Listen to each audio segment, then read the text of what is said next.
Hello नमस्कार श्री स्वामी समर्थ। स्वागत आहे तुम्हा सगळ्यांचं माझ्या YouTube चॅनलवरती। आजचा दिवस तुम्हा सर्वांना खूप छान सुखाचा आणि आनंदाचा जाऊ देत हीच मी स्वामींच्या चरणी प्रार्थना करते आणि आजच्या व्हिडिओला सुरुवात करते।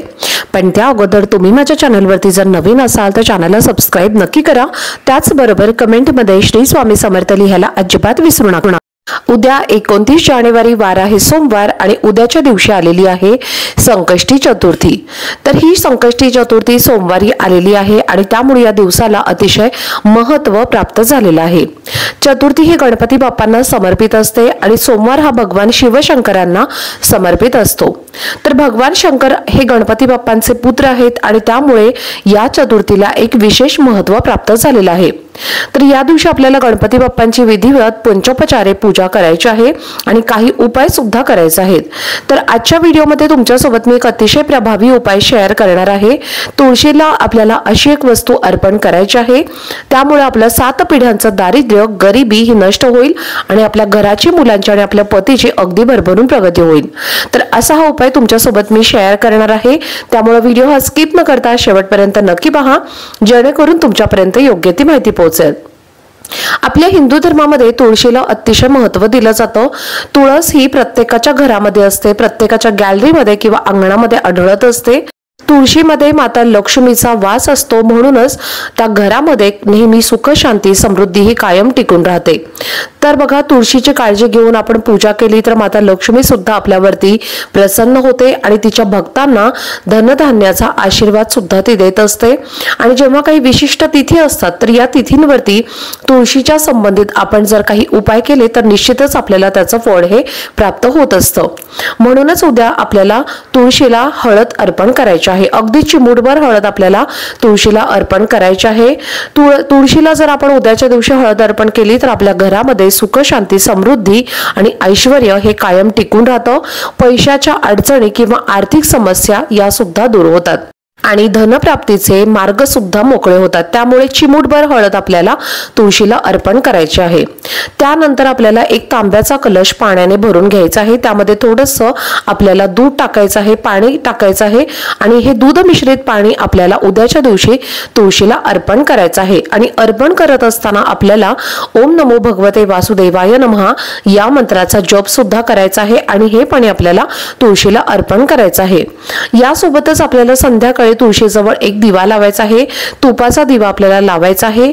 हा दिवा तुम्ही मातीचा दिवा घ्यायचा आहे, त्यामध्ये तुम्हाला एक जोडवात टाकायची आहे, म्हणजे 2 वातींची म्हणून एक जोडवात आपल्याला या दिव्यामध्ये टाकायची आहे। शुद्ध गाईचं तूप आपल्याला या दिव्यामध्ये घालायचं आहे आणि हा दिवा प्रज्वलित करून आपल्याला लावायचा आहे। आणि सगळ्यात महत्त्वाचे म्हणजे या दिव्याला आपल्याला आसन द्यायला विसरायचं नाहीये।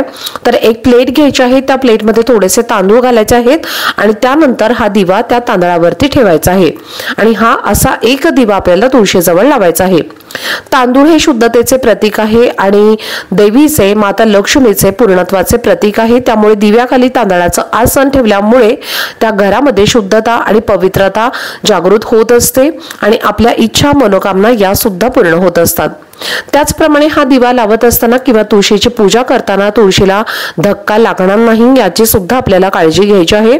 आणि यासोबतच विशिष्ट तिथीला जसं की गुरुवार असेल, एकादशी असेल किंवा पौर्णिमेच्या दिवशी आपण तुळशीची जर पूजा केली तर माता लक्ष्मी ही आपल्यावरती नक्कीच प्रसन्न होत असते आणि आपल्या घरामधलं 7 पिढ्यांचं दारिद्र्य आणि गरिबी ही सुद्धा नष्ट होते।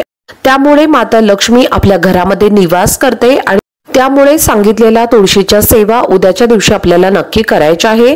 उद्याच्या दिवशीच नाही तर प्रत्येक दिवशी आपण या सेवा केल्या पाहिजे। दररोज जर आपण तुळशीच्या आपल्या घरामध्ये सेवा केली तर आपल्या घरामध्ये कधीही कुठल्याही गोष्टीची कमतरता पडत नाही आणि आपल्या घरामध्ये नेहमी सुख शांती आरोग्य ऐश्वर्य आणि संपत्ती कायम टिकून राहते। आता यासोबतच तुम्हाला मी एक छोटासा उपाय सुद्धा सांगणार आहे। हा उपाय आपल्याला आपली इच्छा पूर्ती करण्यासाठी करायचा आहे। आता प्रत्येकाच्या प्रत्येकाच्या मनामध्ये काही छोटी मोठी इच्छाही असतेच, अगदी माझ्यापासून तुमच्यापर्यंत सर्वांच्याच मनामध्ये काही ना काही इच्छाही असते। त्या इच्छापूर्तीसाठी आपण भरपूर कष्ट मेहनत करत असतो, पण कष्टाला आणि मेहनतीला योग्य ते फळ प्राप्त होत नाही, म्हणजे नेहमी अपयश मिळत असतं। तर इच्छापूर्तीसाठी आपल्याला एक कलाव्याचा धागा घ्यायचा आहे। जो लाल पिवळ्या रंगाचा धागा असतो याला कलाव्याचा धागा म्हणतात। तर हा धागा तुम्हाला आणायचा आहे आणि हा धागा तुम्हाला तुळशीला बांधायचा आहे। तर बघा, तुमची इच्छा व्यक्त करायची आहे बांधत असताना, आणि त्याला 3 काठी तुम्हाला बांधायच्या आहेत। अशा पद्धतीने हा धागा तुम्हाला तुळशीला बांधायचा आहे। हा धागा तुळशीला बांधल्यामुळे निश्चितच आपल्या सगळ्या इच्छा मनोकामना या पूर्ण होतात। तर हा इच्छापूर्तीसाठी अतिशय प्रभावी असा उपाय आहे, तुम्ही नक्की करून बघा। तुळशीच्या संबंधित ज्या काही सांगितलेल्या सेवा आहेत तर त्या सुद्धा तुम्हाला उद्याच्या दिवशी करायच्या आहेत, आणि सांगितलेला एक छोटासा उपाय सुद्धा तुम्हाला करायचा आहे। त्यामुळे आपल्या घराची, मुलांची आणि आपल्या पतीची अगदी भरभरून प्रगती होते। तर बघा, मुलांच्या इच्छेपूर्तीसाठी त्याचबरोबर पतीच्या इच्छापूर्तीसाठी तुम्ही हा कलाव्याचा धागा नक्की बांधा, आणि तुमची इच्छा त्यामुळे तुम्ही नक्कीच पूर्ण करू शकता। तर चला, झालेली सेवा ही मी स्वामी महाराजांच्या चरणी रुजू करते। आजचा व्हिडिओ जर तुम्हाला आवडला असेल तर व्हिडिओला जास्तीत जास्त लाईक, शेअर आणि चॅनलला सबस्क्राईब नक्की करा। भेटूयात पुढच्या व्हिडिओमध्ये, तोपर्यंत सर्वांना श्री स्वामी समर्थ।